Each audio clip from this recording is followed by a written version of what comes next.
The horrifying life of demon princes is not what you imagine. I remember the weight of mortality, the simple certainty of an ending, how foolish I was to fear it. I traded my humanity for godhood, for freedom from death's grasp. Now my flesh burns and reforms with every sunrise. My mind twists between false grandeur and crushing servitude.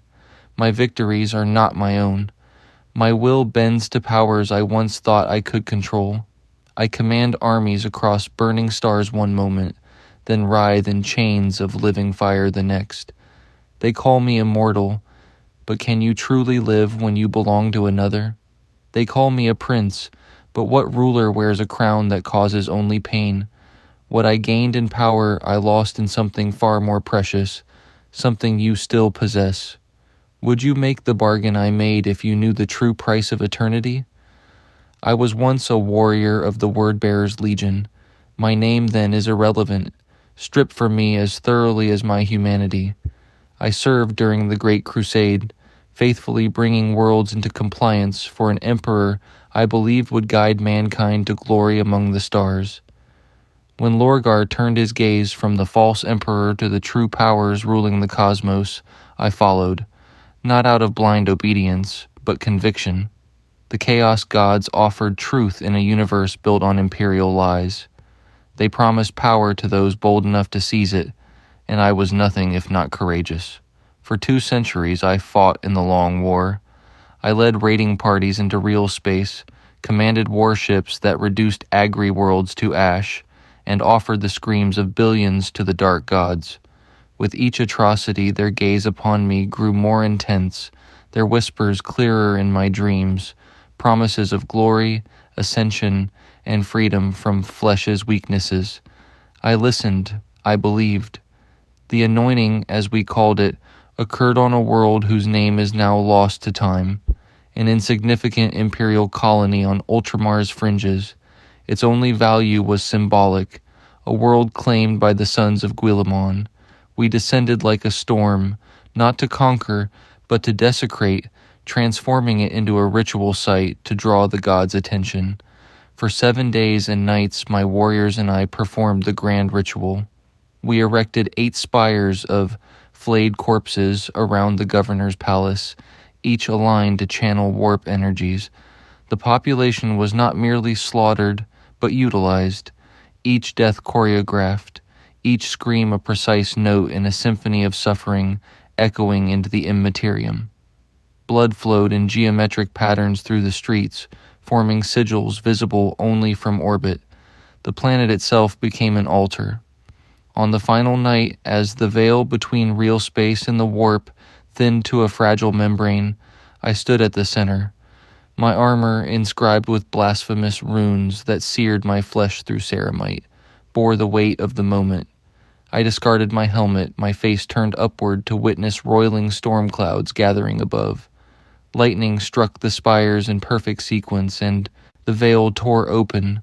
What emerged was not a god, but a herald, a greater demon of Tzeentch, lord of change.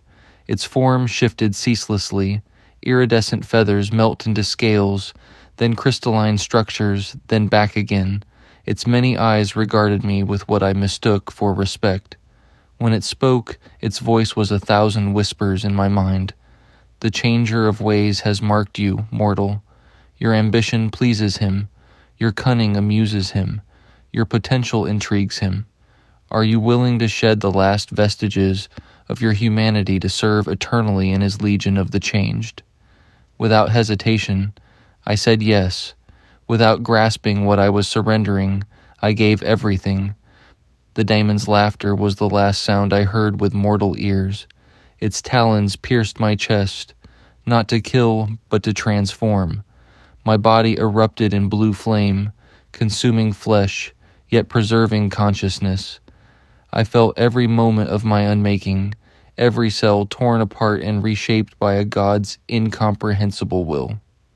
My skull elongated, my spine twisted and multiplied, my limbs stretched and reformed. Extra appendages burst from my torso.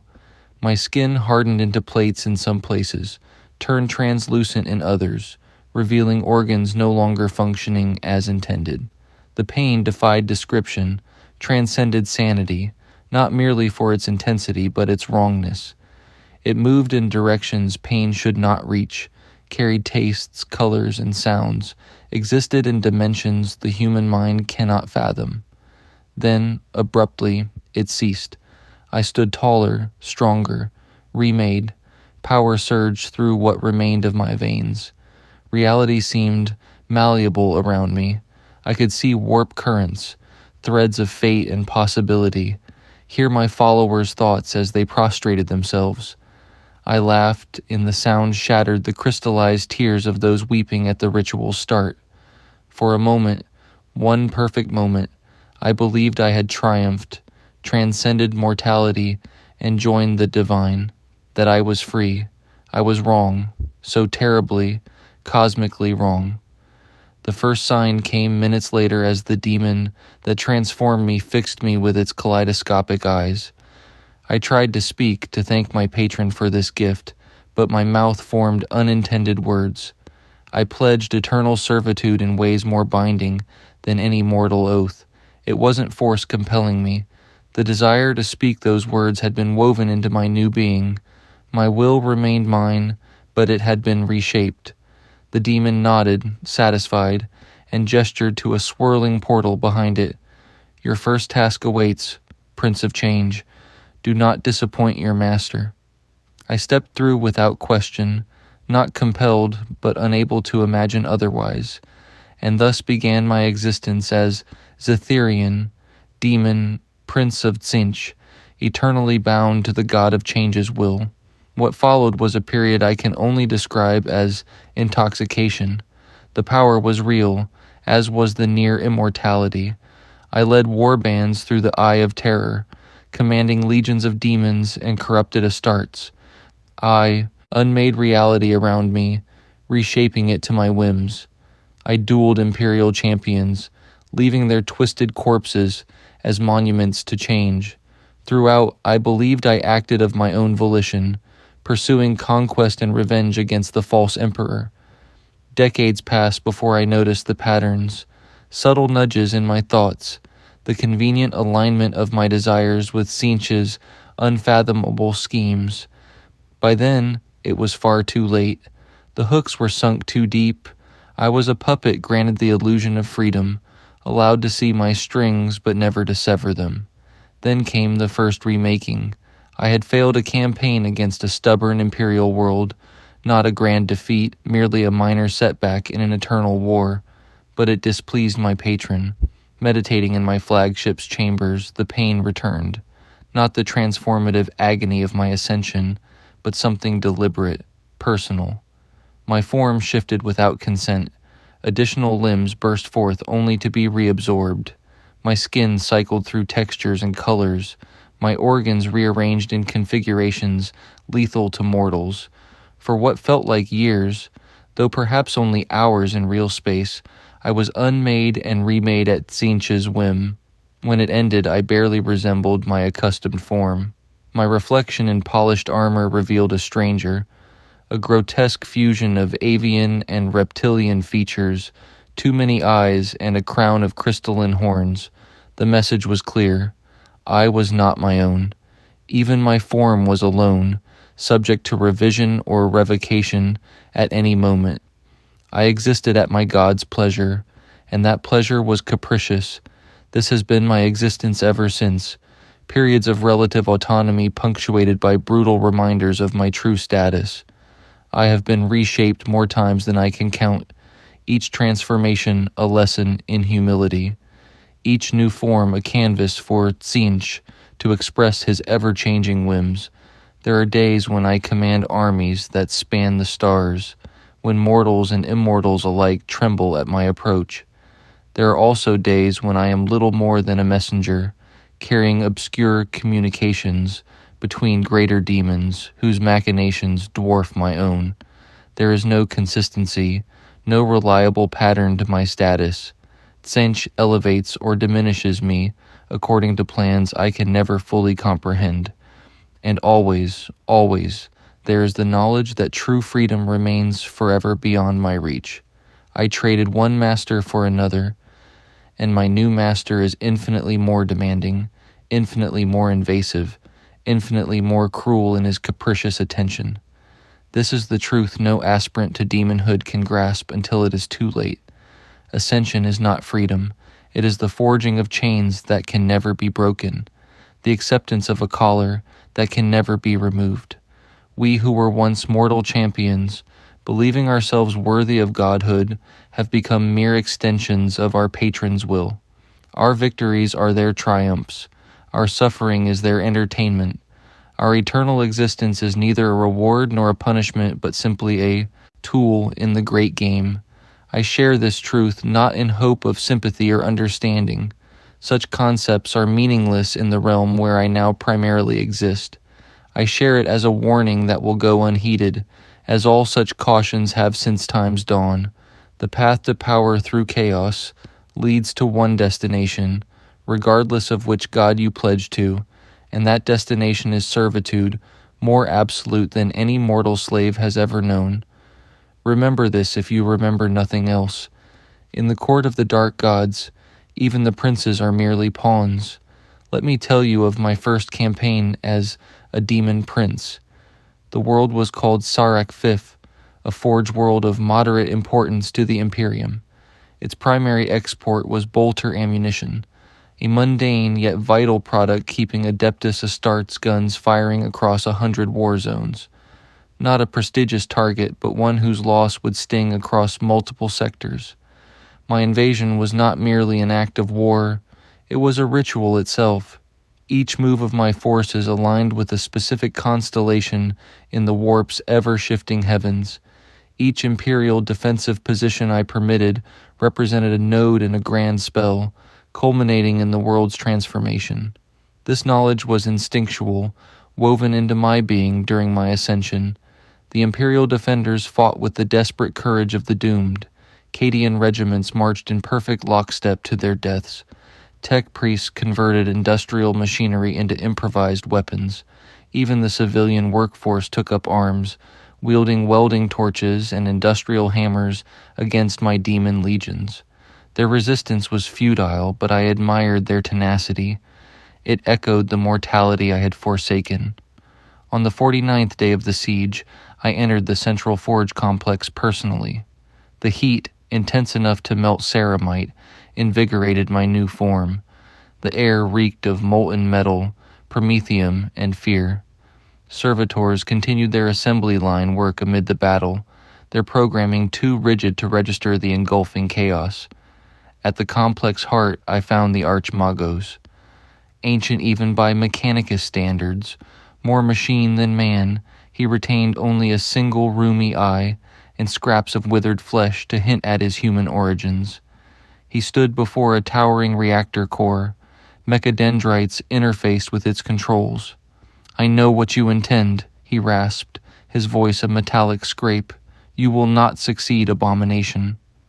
I laughed, the sound causing lesser tech priests to clutch their augmented ears in pain. "You understand nothing, servant of the false machine god. Your comprehension is bound by the physical universe. I see beyond such limits." "Perhaps," the Archmagos replied, "but I understand enough to deny you your prize." Before I could react, he triggered the reactor's overload sequence, the chamber flooded with radiation lethal to any mortal instantly. Tech priests collapsed, their flesh sloughing off as augmentics sparked and failed. Yet the old Magos stood, shielded, by ancient technology even I couldn't identify. The radiation passed through my demon form, unable to harm me directly but disrupting the ritual I'd enacted planet-wide. The constellation formed by my troop movements misaligned, the spell unraveling. Rage consumed me, beyond anything I'd known as a mortal. I lunged, my talons extending impossibly, tearing the Archmagos limb from augmentic limb. His death scream, a binary shriek, echoed through the forge world's new sphere. I scattered his components, ensuring the Mechanicus could not salvage his memories. But it was too late. The ritual was ruined. In that moment, I felt my patron's displeasure like a cold wind through my soul. Returning to my flagship in orbit, I found a Lord of Change waiting in my chambers. Not the same entity from my ascension, but another of Tzeentch's greater demons.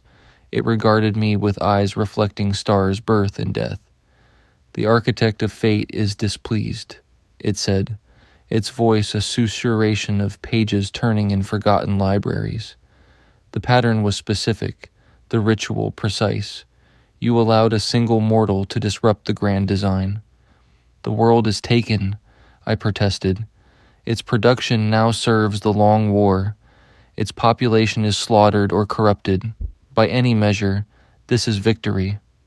"Victory," the demon echoed, the word twisting into mockery.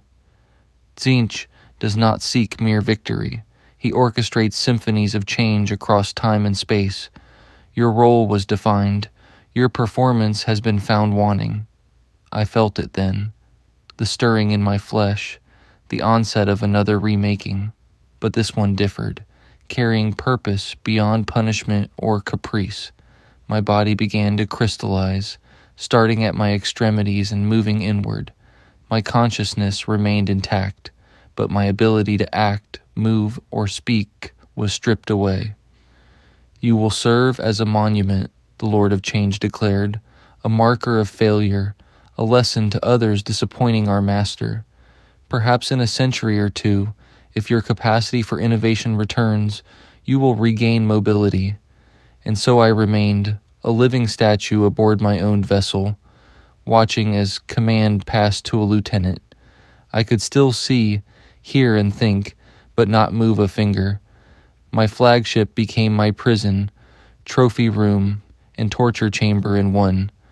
For 67 years I endured this living death, witnessing my warband's long war, betrayals among subordinates, and 3 imperial strikes repelled before reaching me. Through it all, I stayed frozen, conscious, silently screaming. The experience altered me more than any physical change. I grasped the true depth of my servitude, the absolute nature of Tzeentch's control, the hollow mockery of my demonhood. I had not ascended. I had been enslaved. When crystallization reversed, allowing movement and speech, I was no longer the same entity. Rage and frustration had hardened into something cold, patient, and resolute. I understood my only path forward was perfect, obedience, not the grudging submission of a conquered foe, but the complete surrender of my will to my patron. Only by becoming Tzeentch's flawless instrument could I avoid such punishment. Thus I returned to the long war with renewed purpose, leading campaigns of such intricate complexity that even my sharpest lieutenants couldn't discern their endgame. We conquered worlds only to abandon them, assassinate imperial governors to install puppets enforcing the same policies, stole artifacts of immense power only to discard them randomly across the galaxy. All the while I felt Tzeentch's approval like the warmth of a distant sun, never consistent, never predictable, but present often enough to assure me I served his ineffable purposes. The remakings continued, though less frequent, less painful, and more purposeful. My form shifted to suit each campaign's needs, sometimes subtly, sometimes dramatically. I became a shapeshifter, my core identity subsumed by the roles I was compelled to play. I recall a campaign on a shrine world where I appeared as an imperial saint. My demonic nature hid beneath an illusion of such perfection that even sisters of battle knelt in reverence. I walked among the faithful, blessing them with touches that seemed holy but planted corruption's seeds in their souls. For 3 years I maintained this deception, slowly poisoning the world's faith until the veil dropped, revealing the horror. The psychic shock of that betrayal tore a wound in reality, swallowing the cathedral district and sending thousands of souls screaming into the warp's maw. Tzeentch was pleased. My reward was a century of relative stability. I retained a single form, a single identity, building a power base in the eye of terror. I amassed knowledge, artifacts, and influence, nurturing ambitions of my own once more. It was, of course, another test, another lesson in my bondage's nature. I established a stronghold on a demon world deep within the eye, a twisted labyrinth fortress whose corridors rearranged at my whim, whose walls bore sorcerous formulae, driving mortal minds to madness, whose foundations rest on a fallen Eldar craftworld's crystallized remains. From this base, I directed operations across a dozen Imperial sectors. My name was whispered in fear by inquisitors, my sigil a mark of doom recognized by common citizens. I had achieved a status few demon princes attain. Then, without warning or apparent cause, it was stripped away. I awoke to find my fortress gone, replaced by a barren plain of blue crystal stretching to the horizon. My demon legions, mortal followers, and chaos space marines had vanished as if never existing. I stood alone, naked and confused, my form reduced to something almost human. A single figure approached, a mortal man in simple robes, unremarkable save for eyes swirling with change's colors, a prophet of Tzeentch, one of the rare psychers communing directly with the god without losing sanity. "The architect of fate has a new design for you, Prince Zytherion," he said, his voice weary yet amused. "Your time as a warlord has ended. Your time as a wanderer begins." "I don't understand," I replied, truly lost. I had served faithfully, advanced Tzeentch's unknowable plans, learned absolute obedience. What have I done to displease our master? The prophet smiled, revealing chaos's fundamental truth all servants eventually learn. Displease? You misunderstand. This is not punishment. This is purpose. You've become too fixed, too static in your role. A demon prince settling into patterns is anathema to the Lord of Change. It's not your actions, but your success in them that brought this. With a gesture, he opened a portal beside him. Through it, I saw an unfamiliar world, a battlefield where imperial forces clashed with tyrannid-like creatures moving with unnatural warp coordination. "Your new purpose awaits," the prophet said. "Go forth as a wanderer, masterless and unbound.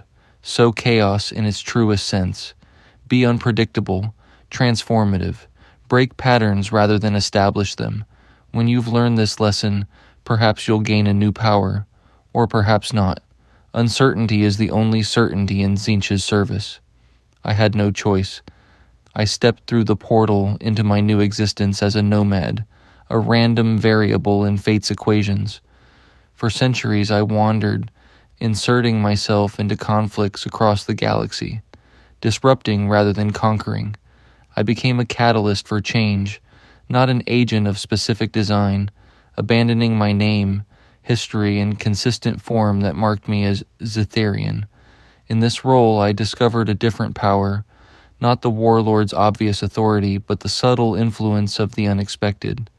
I appeared on predetermined battlefields, altering fate with a single intervention. I visited imperial worlds on rebellion's brink, quashing or inflaming uprisings for greater disruption.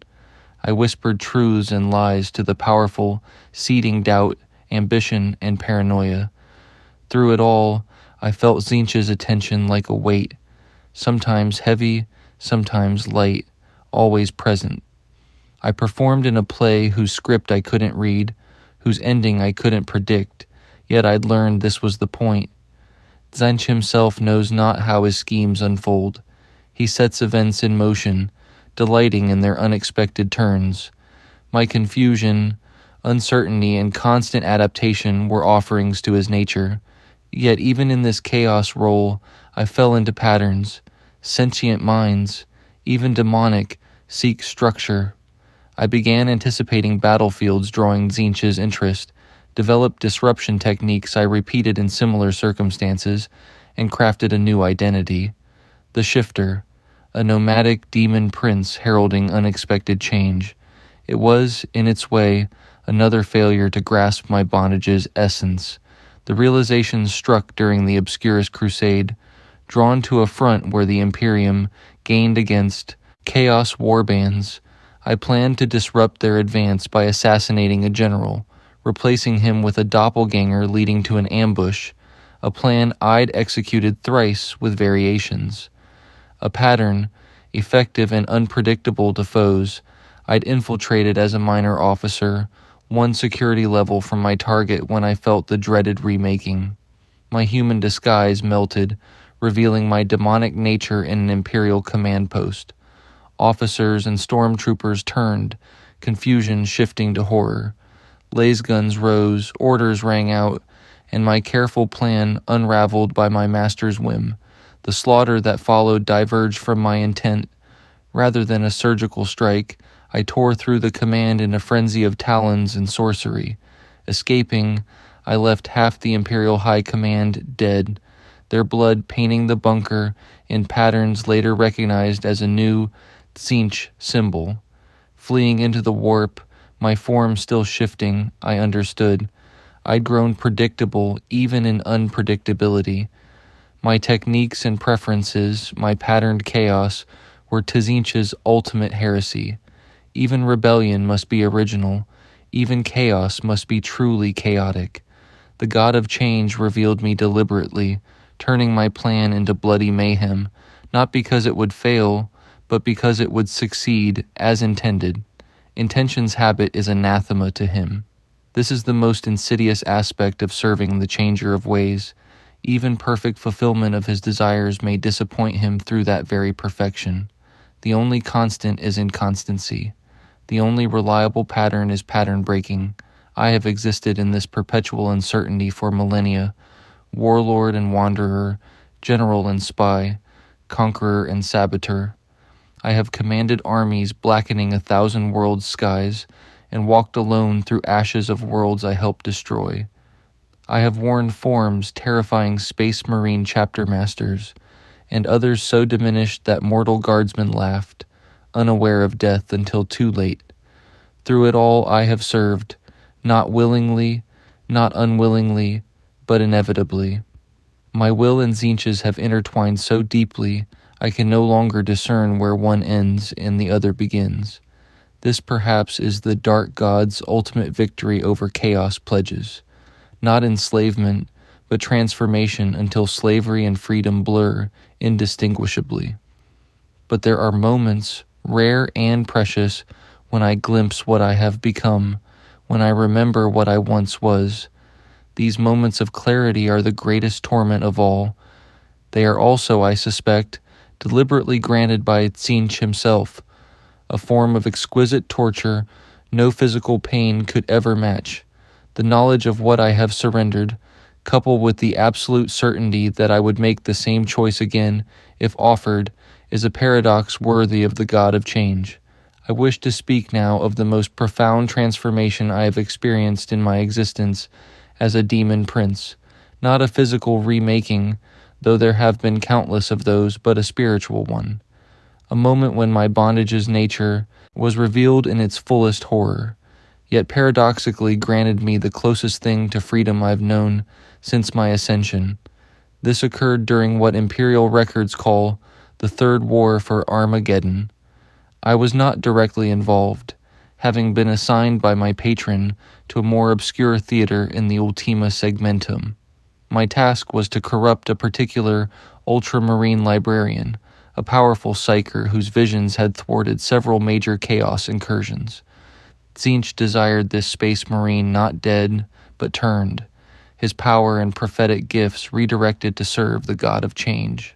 For 3 decades I stalked him across a dozen worlds, appearing in his dreams, whispering during meditations, planting seeds of doubt about the Emperor, his chapter, and reality itself.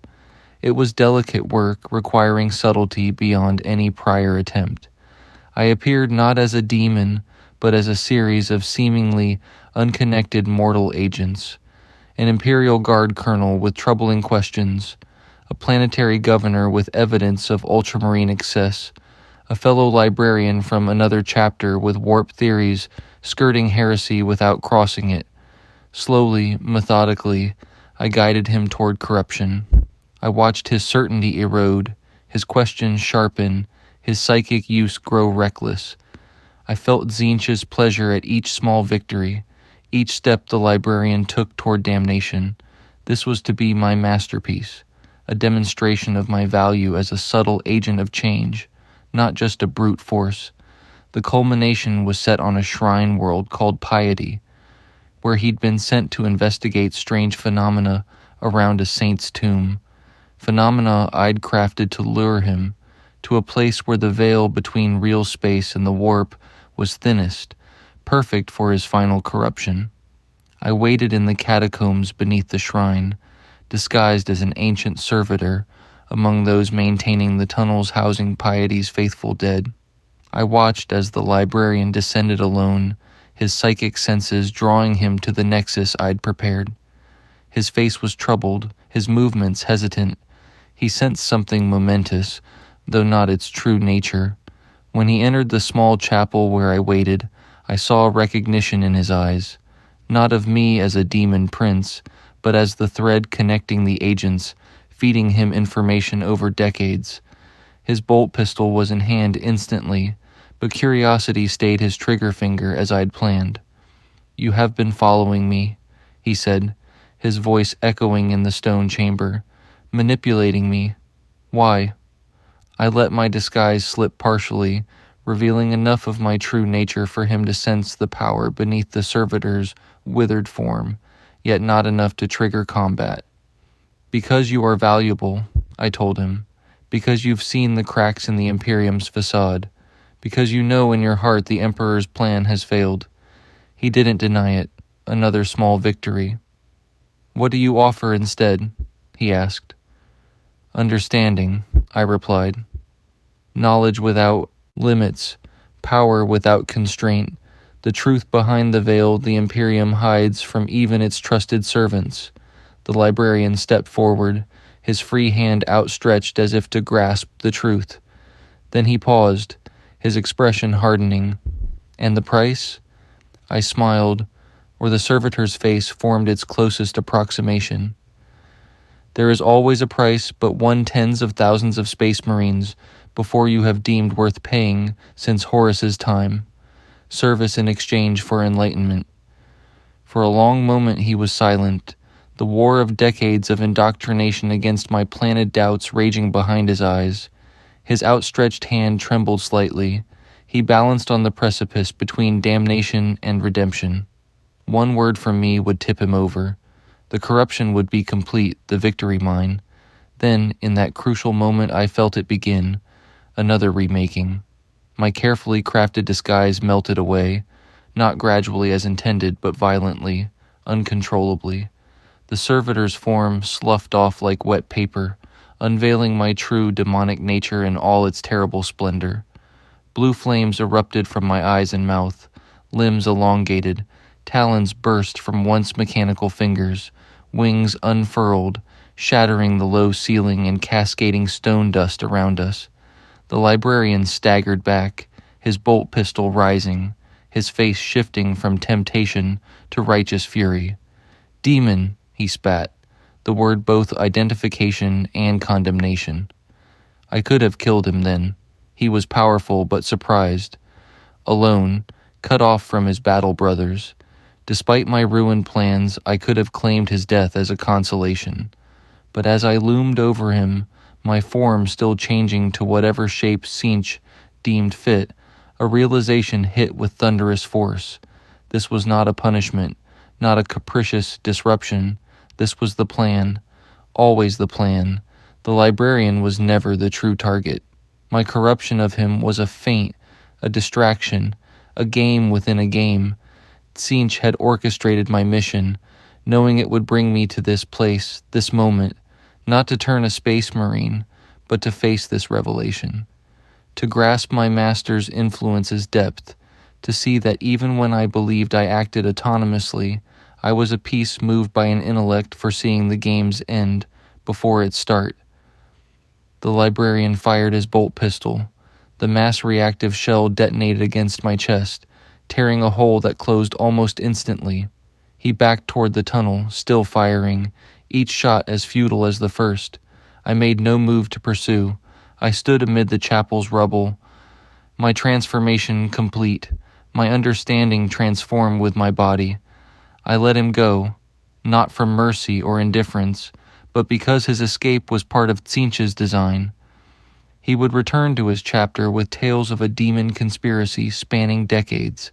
Investigations would launch, other space marines scrutinized for corruption. Paranoia would spread, hampering Ultramarine effectiveness across a dozen war theaters. The corruption I failed to inflict on one would manifest through countless other vectors. Tzeentch's design, perfect in its complexity, would unfold as planned. I remained on piety for 7 years, not by choice but by command. My form, remade into something monstrously demonic, barred me from mingling with mortals, even in disguise. Confined to the catacombs beneath the shrine world, I emerged only at night to claim occasional sacrifice from pilgrims at the saint's tomb. It was a period of reflection, contemplation, coming to terms with that shattered chapel's revelation. I had believed myself an agent of change, a master manipulator serving the god of lies with cunning and subtlety. In truth, I was another layer in deception's onion, manipulated as I manipulated, corrupted as I corrupted. The perfect Tzeentch servant isn't one executing plans successfully, but one whose every success and failure serves those plans, often unbeknownst until long after. This understanding didn't grant freedom, nothing could, but it offered a kind of peace, a resignation to my role that paradoxically enhanced my effectiveness. I ceased resisting my existence's capricious nature, embracing uncertainty, constant change, knowing my grandest schemes were mere footnotes in the vast, incomprehensible manuscript of fate Tzeentch wrote across the cosmos. When finally summoned back to active service by a conclave of sorcerers, barely surviving the ritual to bind me temporarily, I emerged transformed, not just physically, but spiritually. The sorcerers believed they'd gained a powerful servant. In reality, they'd unleashed something far more dangerous, a demon prince transcending the simple ambitions and resentments driving most of my kind. I served them, yes, but like a hurricane, serving the butterfly whose wings sparked it. My terror and transformation campaigns across their enemies' worlds followed no discernible strategy. My victories were as unpredictable as my defeats. My form shifted not just day to day, but hour to hour, sometimes minute to minute. I became change incarnate, an embodiment of Tzeentch's fundamental nature, not merely his servant. The sorcerers who summoned me grew fearful. They attempted to banish me back to the warp. Their ritual failed, not because it was flawed, but because I had woven myself so thoroughly into the fabric of reality around their fortress world that no clear boundary existed between my presence and the world itself. I had become a living demon, world in miniature, a localized mutation in the laws of physics and probability. One by one, the sorcerers mutated, their bodies and minds transforming to reflect their growing connection to Tzeentch through me. Some resisted, driven mad by the changes. Others embraced them, achieving new power as lords of change in their own right.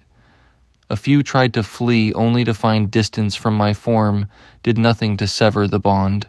They carried my influence like a contagion, spreading it to every world they visited in desperate flight. For 2 centuries I ruled that fortress world, though rule is an inadequate term for what I established. It implies governance, structure, hierarchy. What I created was their opposite, a state of perpetual revolution where today's rulers became tomorrow's sacrifices, where physical laws rewrote themselves according to no pattern but change, where time flowed backward as often as forward, and cause followed effect as readily as the reverse. It was glorious. It was terrible. It was the purest expression of Tzeentch's will I had ever been privileged to enact. And when it ended, as all things must in service to the God of change, it ended spectacularly. A fleet of gray knights, an entire brotherhood dedicated to eradicating the demonic, appeared in orbit without warning. Their strike was surgical, precise, overwhelming, not a gradual deployment, siege, or war of attrition. They teleported directly into my domain's heart, led by a grandmaster whose armor blazed with wards so potent reality stabilized in his presence, undoing my manipulations of time and space. I met them in the central chamber of what had once been the fortress's main keep, now a living cathedral of flesh, crystal, and alien mathematics. My form at that moment was perhaps my most terrifying yet, a constantly shifting mass of eyes, mouths, and limbs occupying space in ways mortal minds couldn't process without fracturing. Lesser gray knights faltered, their psychic hoods overloading, blood streaming from beneath helmets as enhanced brains struggled to interpret the sight. But the Grandmaster stood firm. In his hand, he wielded a sword that cut through the warp itself, severing demon reality connections wherever its edge fell. He spoke a name, not my current title, but my original name, the one I bore as a mortal Wordbearer 10,000 years ago, a name I thought lost forever, stricken from records, forgotten even by me. The sound hit like a physical blow. For a moment, just a moment, I remembered being human, finite, myself rather than an extension of my God's will. In that weakness, the Grandmaster struck. His blade plunged into what passed for my heart, a crystalline structure pulsing with warp energy at my amorphous form's center. The pain was exquisite, not for its intensity, but its simplicity, physical, understandable. After centuries of sensations defying categorization in dimensions beyond mortal grasp, the clean agony of steel through flesh was almost nostalgic. I felt myself banished, my reality connection severed, my domain collapsing as I was drawn back into the warp. The Grey Knights began purification rituals immediately, cleansing the fortress room by room, level by level with fire, faith, and their pure presence. I saw it unfold as I was pulled away, my awareness stretching across dimensions, witnessing my work undone by the false Emperor's servants. I should have been furious, should have raged against this defeat, this humiliation by mortals. But as I tumbled through the warp's kaleidoscopic tides, returning to my master's domain, I felt only a strange completion, a cycle reaching its natural end, change fulfilling its inevitable purpose. When I materialized again in Tzeentch's crystal labyrinth, reforming in the impossible geometries of his realm, I stood before the architect of fate himself, not directly, for no demon, even his greatest, can behold his true form without unmaking, but his presence was unmistakable, a vast intelligence permeating every molecule, existing in every moment and possibility. His voice was not sound but knowledge, appearing fully formed in my mind as if always there, only now noticed. "You understand now?" it stated, not a question. "I do," I replied, and it was true. I understood my defeat was as much Tzeentch's design as my victories, that the Grey Knights were led to my domain, not despite my power, but because of it, their banishment serving some greater purpose in his endless, incomprehensible schemes. "Then you are ready for your next incarnation." The pain began again, the familiar agony of transformation. But this time, I didn't resist or fear it. I embraced it, surrendered completely. My form dissolved into pure warp energy, then slowly reconstituted. What emerged was not the horror I'd been on that fortress world, nor any shape I'd worn before. I found myself in a form nearly identical to my original mortal body, a Wordbearer space marine, tall and strong, recognizably human in proportion and appearance. Only a faint blue glow in my eyes, and a fluidity to my movements hinted at my demonic nature, as if my form wasn't quite solid or fixed. "You will walk among mortals once more," Tzeentch's presence informed me. "You will be my eyes and ears where obvious servants cannot tread. You will whisper rather than roar, influence rather than command. You will be the subtle change preceding cataclysm. I bowed, accepting this role as I had all others, not with resignation or resentment, but with understanding. This was no demotion, but an evolution, no punishment, but an opportunity. In Tzeentch's service, lower and higher are meaningless. There is only change in one's usefulness in enacting it. So I returned to real space, to mortal worlds. In this unassuming form, I infiltrate imperial worlds, not as a conqueror, but as a refugee, survivor, lost soul seeking shelter. I joined cults not as their leader, but as a humble member, guiding with careful suggestions rather than commands. I corrupted planetary governors and military leaders, not with grand demonic displays, but through logical arguments, subtle manipulations, and occasional demonstrations of my quieter gifts. For a millennium, I've walked this path, the quietest of Tzeentch's servants, the most overlooked of his agents. I've toppled regimes with a whispered word in the right ear, redirected crusades with falsified astropathic communications, corrupted space marine chapters not by confrontation, but by poisoning their recruitment worlds, ensuring each new aspirant carries a trace of Tzeentch's influence. It's a different power from what I once wielded, but no less significant. The demon prince commanding armies may conquer worlds. The one whispering secrets can corrupt sectors. Visible horror may claim thousands. Unseen influence can damn millions. Through it all, I've maintained this form, this echo of my mortal self, not from sentiment or nostalgia, but because it serves Tzeentch's purpose, appearing this way to remind those I corrupt of what they might become, offering the same false promise of ascension that lured me to damnation millennia ago. For that is chaos's true nature, the fundamental truth all dark God's servants must face. There is no elevation without subjugation, no power without price, no freedom in damnation. The gods' gifts are real but loans, their interest paid in slavery and suffering without end. I tell you this not to dissuade you from a path already chosen. It's far too late for that. I tell you so that when your ascension comes, when your flesh is remade and soul bound eternally to your patron's will, you won't waste centuries in futile resistance as I did.